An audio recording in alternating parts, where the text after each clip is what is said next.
కళ్యాణ్ గారు తీసుకున్నారు కాబట్టి దానికి అనుగుణంగానే మిగతా నాయకులందరూ కూడా నడుచుకుంటారని చెప్పని మేము భావిస్తున్నాం. ఇక్కడ ఏంటంటే శ్రీనివాస్ రెడ్డి గారు కూడా ముఖ్యంగా శ్రీనివాస్ రెడ్డి గారి విషయంగానే ఈ సమస్య కాబట్టి ఆయనే కలుపుకుని వెళ్లే విధంగా మొన్న కూడా ఒక స్టేట్మెంట్ ఇచ్చారు. నేను ఎప్పుడూ అందరినీ స్వాగతిస్తాను, చాలా హార్ట్ఫుల్ గా తీసుకుంటాను, నాతో కలిసి పనిచేస్తే నేను హార్ట్ఫుల్ గా పనిచేస్తాను, ఒకవేళ ఇబ్బంది ఉందా మనం కలిసి పనిచేయడానికి ప్రయత్నిద్దామని చెప్పని కూడా చెప్పడం జరిగిందండి. అంటే అక్కడ ఏంటంటే శ్రీనివాస్ రెడ్డి గారు కూడా కలిసి వెళ్దాము అనే దేంతో ఉన్నారు కాబట్టి కొన్నాళ్ళు 1-2 రోజుల డిస్టర్బెన్స్ ఉన్నా కూడా తర్వాత నార్మల్ అయిపోతుంది. ఎందుకంటే జనాలు ఒక ఛానల్ నమ్మో లేదంటే ఒక మీడియా నమ్మో చూస్తున్నప్పుడు ఆ జనాలకి చెప్పే విధానం కూడా కొంత డిఫరెంట్ గా ఉంటుంది. ఎందుకంటే అది నిజమేనండి, కొంచెం ఆ డిస్టర్బెన్స్ నాకు కూడా వచ్చింది. అంటే ఒకవైపే వన్ సైడ్ గా ఉన్న పరిస్థితి దగ్గర నుంచి గత కొన్ని సంవత్సరాలుగా వన్ సైడ్ గా ఉండి కొంచెం మధ్యలో కొంచెం డ్రాప్ అయ్యి మళ్ళీ కొంచెం వన్ సైడ్ గా వచ్చి ఇలా ఉన్న పరిస్థితిలో ఒక్కసారి ఏంటి ఇలా అని అనిపించింది. కానీ ఆయన అంతర్గతం ఏంటంటే ఒకవేళ ఏమైనా ఇబ్బందులు జరుగుతాయేమో, లేకపోతే మళ్ళీ పార్టీకి ఏమైనా ఇబ్బంది జరుగుతాయా, లేకపోతే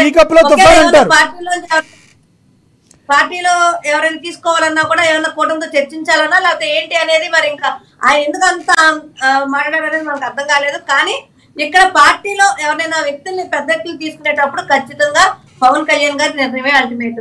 ఒకవేళ చర్చ ఏమన్నా టీడీపీతో జరిగినా బీజేపీ జరిగినా ఏదో ఒక మాట అని ఆయన ఉండొచ్చు, అయితే అన్ని ఉండొచ్చు, కానీ నిర్ణయం అయితే పవన్ కళ్యాణ్ గారిది, దాన్ని దాటి ఎవరో చేయరు కదా.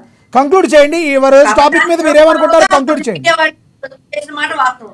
ఈ రోజు టాపిక్ మీద మీరు ఏమనుకుంటున్నారో కంక్లూడ్ చేయండి సౌజన్య గారు. ఒక నిమిషం. ఈ రోజు ఏదైతే కొత్త నాయకత్వం పార్టీలోకి చేరుతుందో ఆ నాయకత్వం అనేది అంత సింపుల్ గా మిగతా వాళ్ళు తీసేసినంత నాయకత్వం కాదండి. ఒక సీనియారిటీ ఉన్న నాయకత్వం, దాంట్లో అవినీతి ఆరోపణలు లేకపోతే ఇంకోట పక్కన పెడితే ప్రస్తుతానికి మేమైతే అతన్ని నమ్మే పార్టీలో తీసుకుంటున్నాం. కాబట్టి పవన్ కళ్యాణ్ గారికి ఆశయాలకు అనుగుణంగానే ఇప్పుడు వచ్చిన నాయకులందరూ కూడా పనిచేస్తారని మేము భావిస్తున్నాము. వారి యొక్క సీనియారిటీతో ఇప్పుడు పవన్ కళ్యాణ్ గారు కూడా చంద్రబాబు నాయుడు గారి సీనియారిటీని దృష్టిలో ఉంచుకునే ఈ కూటమి ప్రతి ఎంత తగ్గైనా కూడా ఆ సీనియారిటీ కావాలనే ఉద్దేశంతో, ఈ రాష్ట్రానికి కావాలి, ఈ రాష్ట్ర ప్రజలు బాగుండాలనే ఉద్దేశంతోనే పవన్ కళ్యాణ్ గారు ఈ నిర్ణయం తీసుకోవడం జరిగింది. అలానే డిప్యూటీ సీఎం గా ఆయన కొనసాగడం జరుగుతుంది. అలాగే పార్టీలో కూడా మాకు ఎంతో బలం ఉంది, చాలా బలం ఉంది, పార్టీకి బలమైన కార్యకర్తలు ఉన్నారు, బలమైన క్యాడర్ ఉంది, అలాగే నాయకత్వం కూడా ఉంది. కానీ ఆ నాయకత్వాన్ని బలంగా నడిపించడానికి కొంత సీనియారిటీ అనేది అవసరం.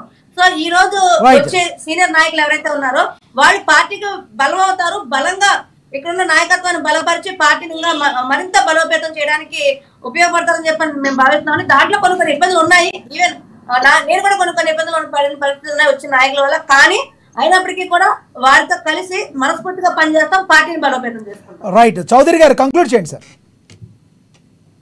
ప్రతి పార్టీలో వాళ్ళ అంతర్గత ప్రజాస్వామ్యం ఉంటదండి.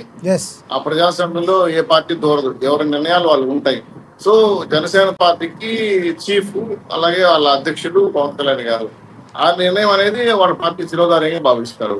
పార్టీలో ఇంటర్నల్ గా చేరడం బయటికి రావడం అనేది అంతర్గత వ్యవహారం. సో మాకు మీరు అన్నట్టు కొన్ని మీడియాలు ఉన్నాయి, చాలా దుర్మార్గంగా జనసేన తెలుగుదేశం పార్టీ బీజేపీ మధ్యలో ఉచ్చులు పెట్టాలని మొదటి నుంచి చాలా పనిగట్టుకుని ప్రయత్నం చేసేవి.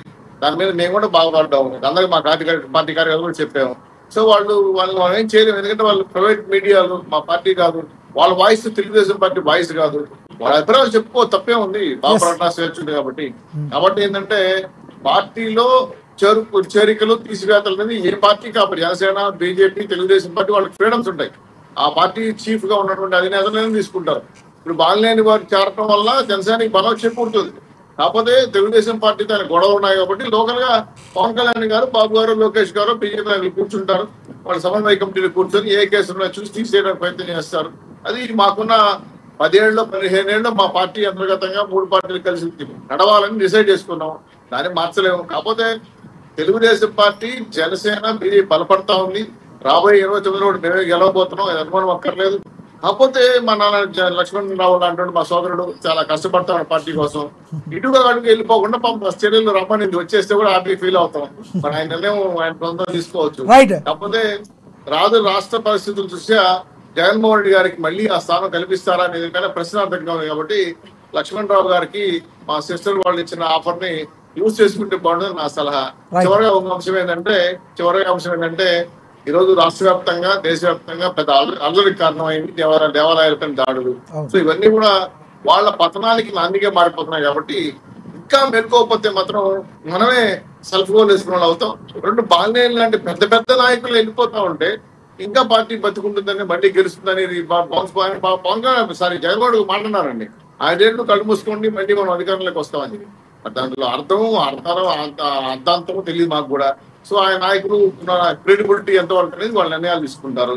చౌదరి గారు 27న జగన్మోహన్ రెడ్డి గారు తిరుమల వెళ్తున్నట్టుగా కూడా తెలుస్తుంది. అవును సార్, వస్తున్నారు. ఇంకా ముందు రోజు వస్తున్నారు. డిక్లరేషన్ అయితే ఇవ్వలేదు. డిక్లరేషన్ ఎవరో ఇస్తారు. ఎవరు ఇంకా ఇస్తే గౌరవిస్తారు, ఇవ్వకపోతే హిందూ సమాజం కొద్ది వ్యతిరేకిస్తారు. ఆయన ఆల్రెడీ ఎన్నికల అఫిడవిట్ లో డిసైడ్ చేసుకున్నారు కదా, నేను క్రిస్టియన్ అని, నా క్రిస్టియన్ మతం అని చెప్పి చెప్పుకున్నారు. సో ఇంకో మతం వాళ్ళని గౌరవించకపోతే ఈ మతం వాళ్ళు కూడా వీళ్ళు వ్యతిరేకిస్తారు కదా. సో హిందూ క్రిస్టియన్ మతాల మధ్య వివాదం రగిల్చుకొని దాన్ని రాజకీయ మంటలు సృష్టించి ఆ మంటలు సరిగాల్చుకుని అధికారులు రావాలనుకుంటే మాత్రం అది తప్పు. ఆ విధానం కరెక్ట్ కాదు. ఫలించరు, నష్టపోతారు. కాబట్టి అటువంటి వివాదంలోకి వెళ్తాడని అనుకోవట్లేదు. వెళ్తే మాత్రం ఆయన మళ్ళీ ఒకసారి బస్మతం నెత్తి పెట్టుకోవడం తప్ప ఇంకేమీ లేదు. రైట్. లక్ష్మణ్ రావు గారు కంక్లూడ్ చేయండి సార్. నాగ్ గారు, ఈ రోజున ఎవరైతే 3 ఎమ్మెల్యేలు మాజీ ఎమ్మెల్యేలు వెళ్ళిపోయారో, అలాగే వాళ్ళతో పాటుగా కొంతమంది క్యాడర్ కూడా వెళ్తూ ఉందో, దీన్ని కూడా వైఎస్ఆర్ పార్టీ నుంచి ఖచ్చితంగా మేము దానికి ఏంటి అసలు ఎవరు దేనికి వెళ్తున్నారు అనేది జగన్మోహన్ రెడ్డి గారు తన యొక్క సమాచారం తీసుకొచ్చి మళ్ళీ అక్కడ పార్టీని బిల్డప్ చేయడానికి ఆయన ఆ యొక్క పనిలో ఉన్నారు. అలాగే ఎటువంటి ఇబ్బంది కూడా లేదండి మాకు. ఏంటంటే అత్యధికంగా లీడర్లు ఎక్కువైపోయారు. మాకు కూడా లీడర్ ఎక్కువ ఉన్నారు. ఒక్కొక్క నియోజకవర్గంలో 4-5 పోటీ పడే. మరి మీరు జనసేన నుంచి వైసీపీకి వెళ్ళారు, అది మర్చిపోవద్దు. మీరు రానున్న రోజుల్లో వైసీపీ నుంచి మీకు ఏం రాబోతుంది? ఏమైనా హామీ వచ్చిందా సార్? నాగ్ గారు, మనం ఏ పార్టీలో ఉన్నా ఆ పార్టీ కోసం, ఆ పార్టీ అభివృద్ధి కోసం, ఆ పార్టీ డెవలప్ అవ్వడానికి, ఆ పార్టీని ముందు స్థాయి తీసుకెళ్ళడానికి మనం కష్టపడతాం, కార్యకర్తలుగా నాయకులుగా. తదుపరి అధినాయకులు ఇష్టం. మనం ఎవరిని కూడా